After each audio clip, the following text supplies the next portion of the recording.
Hospice, and it's all around the Pink Drive. And for that, we have a very special guest in the studio, Mr. Neil McDonald, who we're very happy to welcome back. He's the CEO of Khanya Hospice, and he is no stranger to the airwaves of Radio Al-Ansar. So now Khanya Hospice actually provides free palliative care to patients with HIV, TB, and cancer in the upper South Coast area of KwaZulu-Natal. Now, October is very special for me because it is basically when I began with Radio Al-Ansar, I did ask, who knows what's special for the month October and Radio and Urban Women, And when I see Mr. Neil McDonald, I have to say that since inception of me joining Urban Women, you have been coming on. So good morning, Mr. Neil, and welcome back to Urban Women. Good morning, Razia, and to all the Al-Ansar listeners. Thanks for having me here. It's only a pleasure. When I heard you coming back, I'm like, wow, Mr. Neil McDonald is doing such amazing work. He's persistent, he's persevering. And then I received some news today, but we'll chat a little bit more about that after that. But tell us, Neil, tell us more about Khanya Hospice for the benefit of our listeners who don't know. Khanya Hospice is in the upper South Coast. We work from our offices in Umkomaas. It's an old house that is 100 years old, so you can imagine. But yeah, we've tried to make the best of it. It's not in the best shape because it deteriorates. It's quite close to the sea. And we often need people to come and help us do a couple of things there. We need an electrician at the moment. Right. The electrical work, it's close to the sea, so it takes its toll there. Absolutely. But otherwise, Khanya Hospice has been there. This is our 40th year, and you can imagine how many people we have helped through the years. My predecessors, the nurses before me, and yes, everybody else that has been helping. It's 40 years. Fantastic. And I must tell you, the people do know about Khanya Hospice. We basically do from Athlone Park to Heberden, which is about 100 kilometers. And then we also do inland, about 40 kilometers. My nurses come to Khanya Hospice to the offices basically in the morning, get their files and any messages that there are of new patients. They would go, or there's emails from the doctors or the professional people, read their news, and then they pack up their bags. They take whatever they can to go and see the patients, and then they leave early in the morning. They come back this afternoon again. Wow. Tell us about the services that you offer at Khanya Hospice. We basically look after cancer patients, TB, HIV, AIDS, but that doesn't stop there. We're a community project and we do a lot for the community as such. There are people that have had strokes, people that come that Alzheimer's, their families don't know what to do. They need a wheelchair. People with strokes, they need a walker or any medical equipment that we can help with. We do help. If we certainly help with that. Our patients that we have, we see the poorest of the poor, believe me. Those people on medical aid, they get sidetracked. They don't come to us. We don't get the medical aid patients. They go to the medical professionals, and although we are registered we've got a registration number that we can charge the medical aids, but they don't come to us. But we don't mind. We look after the poorest of the poor. And there are people that do help us with medication, wound dressings, bandages, whatever we need because people come home from hospitals with very bad bed sores. And we have to also address that. Apart from the cancer, apart from that, even the cancer wounds, there are people that have got tumors, bad tumors, and we have to actually address that as well. So, yeah. Just thinking about it, as we were chatting before we went live, is that only when you are tested with a certain illness or sickness or challenge, you know what that's all about. And when there is somebody that's there that can help and give you the relief, it means so much to the one that is being tested. Now, you do have a lovely album here. I don't know if you just want to share some of it with our listeners and our viewers. We're live on Facebook as well. And Mr. Neil was actually telling me a very inspiring story about this wheelchair, which he says that Radio Al-Ansar Outreach has actually helped him to obtain. So tell us a little bit about that story, Neil. We got this request through a connection of mine in Amanzimtoti from this lady that's got this 6-year-old child. It's the grandmother looking after the child. Now, to cut a long story short, I made connections with Radio Al-Ansar, and one of the people came forward, a very good friend of mine, and he came, Muhammad Sheikh came, and He donated this wheelchair, but then I said to him, I want you to go and see where it's actually going. Right. I went with a car with him with this brand new wheelchair in the car, and we went in the Manzimtoti area. You won't believe it. Eventually, I stopped my car. I said, I can't go any further with this car. A car, you can't drive there with a car. Okay. It's stones and rocks. I said, no, I can't risk the car. Right. Then the other people that were going to take us there said, okay, let's go with their car. We couldn't go much further. Then we had to walk. Okay. And then the granny explained to us that's exactly where the taxi Can go. So she has to carry the 6-year-old child every morning, and it's like this. Wow. I'll show you photos later. I've got photos to show that. Mm-hmm. You can't believe it. The hut is down there. It was about a half a kilometer that we had to walk. And a granny is not obviously And the granny, full energy and the yes. body to carry a 6-year-old every day. This 6-year-old is totally paralyzed, so she can't do anything. They had an old pram, but you can't even walk there with the pram. And then even I looked at the terrain, you won't even be able to walk there with a wheelchair. Wow. Because the wheelchair is wide and over all these rocks, and it's up and it's down. Mm-hmm. So it's in the morning to take them to school, and she goes to school at the special needs school. Mm-hmm, mm-hmm. And then to come back in the afternoon, she's got to go and fetch a child again. Wow. So they were so thankful for that wheelchair. And thank you through Radio Al-Ansar. You reach far more than what you can think. Oh, that's so wonderful. When people hear, you never know who can come through and assist. And, you talking about a brand new wheelchair, the way you said it, I'm thinking to some of us, this is just highlighting some of the challenges that people are going through, and we're not even aware of it. And we look at our little challenges, and sometimes we complain, like, I want a new car.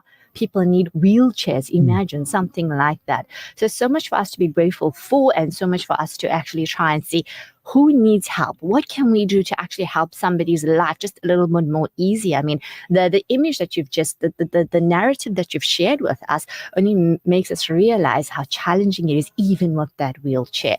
We pray that God makes it easy for them. Tell us more about cancer. Shed some awareness about this month, cancer, that perhaps that we don't realize?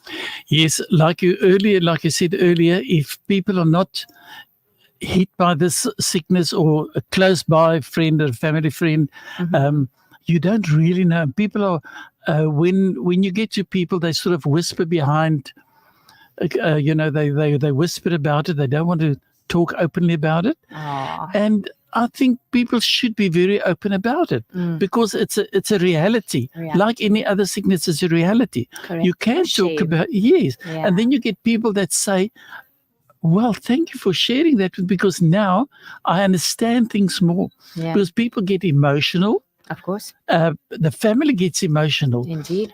We deal with not only with the patient, because now some of the patients know they're actually going to die. But it's not everybody that dies. I must tell you that. There's people that there are survivors. Thank God for that.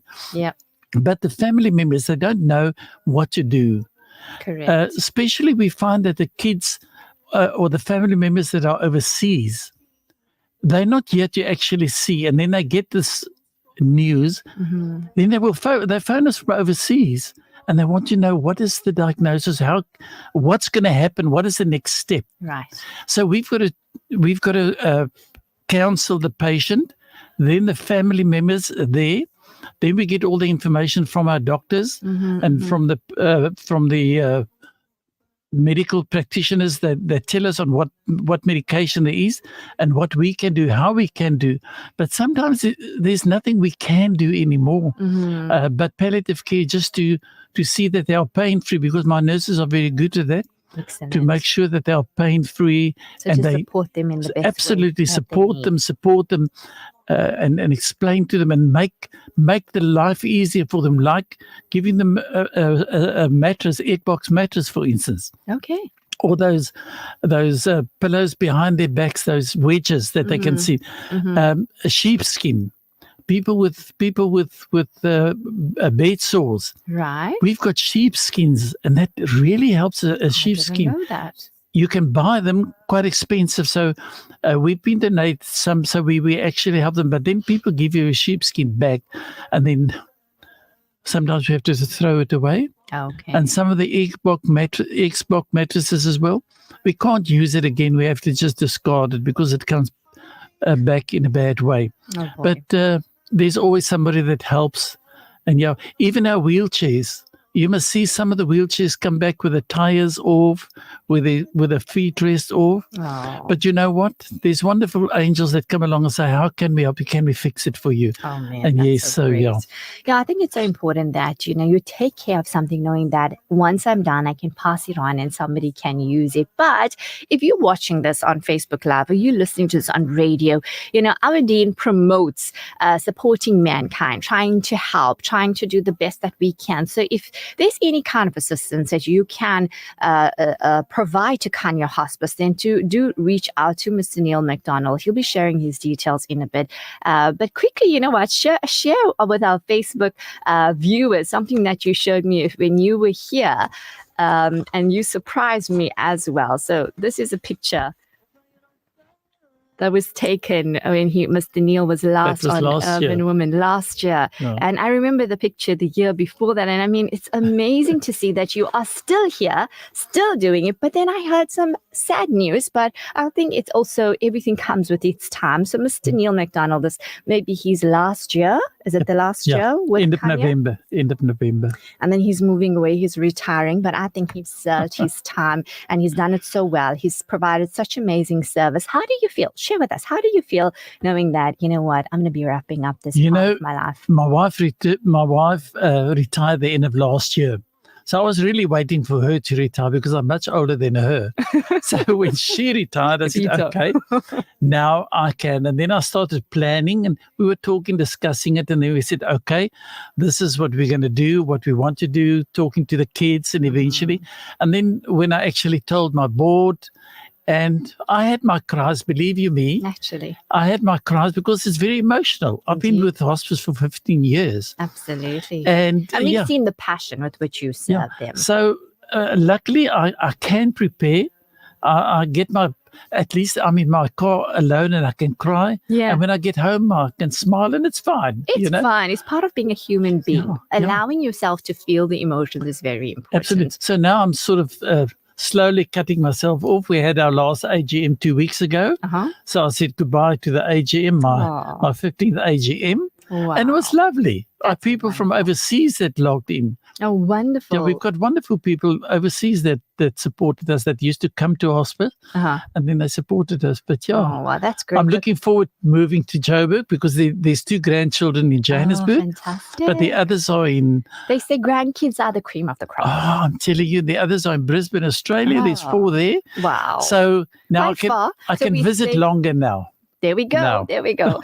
So yes, you know what? How rewarding, how fulfilling to know that you have spent so many of your years serving and helping those that really needed it. I think that's a really fulfilling career and job that you've done. And now you do deserve every bit of time with your family, with your grandkids. Thank you so much, Mr. Neil, for your time and for sharing all this information with our listeners. And remember, listeners, if you want to contribute and support Khanya Hospice and the amazing work that they're doing, remember, it is not the rich that they are seeing to. It is those people that really are struggling, that are really have the challenges of illnesses with wealth as well. So your number, please share it with us. Our listeners can connect with you. My number is 083 597 8985.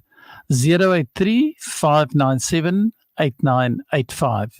And I would just like to say to the ladies that would like to help, maybe they can have a ladies' tea at home. And then they can say to the ladies, everyone that comes to my house, give us a donation.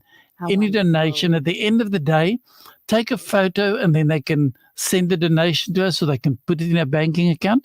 And the men is Movember, then they grow beards and moustaches. Yes. But for this guy that just won this beautiful braai, yes, I want to say to him, what the men must do, they must have the braai. Yes. And then they ask their friends to also bring and give a donation.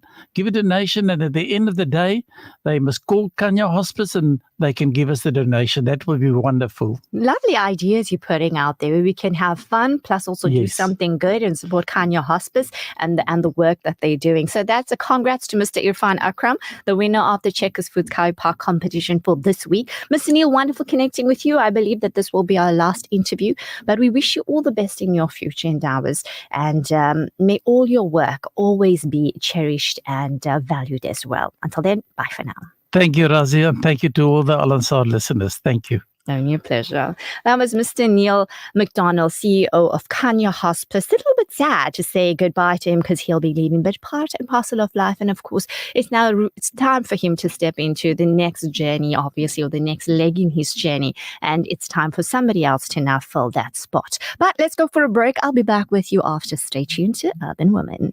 Assalamu alaikum. This is Husna Hafaji,